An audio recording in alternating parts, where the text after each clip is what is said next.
Emmanuel Philibert de Savoie est un papa fier.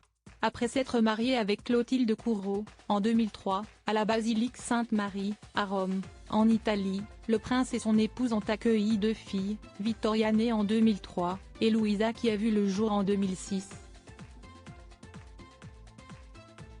Ce dimanche 25 février, le fils unique de Victor Emmanuel de Savoie, décédé au début du mois de février, a partagé la couverture d'un célèbre magazine sur laquelle sa fille aînée fait la une à travers sa story Instagram. Il s'agit d'ailleurs de sa première couverture. L'héritière de la couronne italienne apparaît souriante dans un ensemble en maille marron. Elle pose pour le magazine espagnol Donna, qui lui consacre un article à l'occasion de sa venue à New York où elle a assisté au défilé Michael Kors. Dans les colonnes du média, elle aborde la monarchie et son avenir au sein de celle-ci. Une première interview qu'elle a effectuée en solo.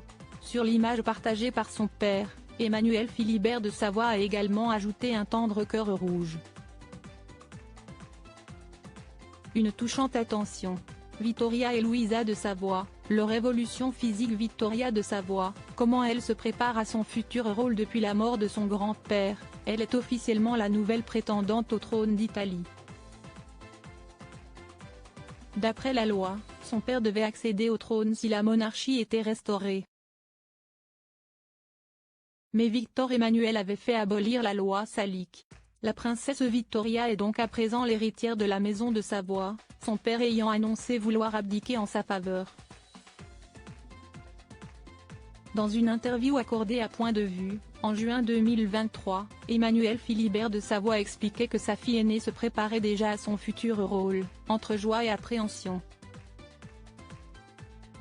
La perspective de ses responsabilités la réjouit et l'angoisse aussi. Cela la motive pour travailler et apprendre, avait-il expliqué. Un mois auparavant, sa mère, Clotilde Courreau soulignait dans l'Illustré, il faut avant tout qu'elle trouve sa propre voie, ensuite qu'elle connaisse l'histoire de sa famille et qu'elle s'interroge sur ce que voudrait dire être héritière d'une famille aussi ancienne. Crédit photo, Zooma Presse.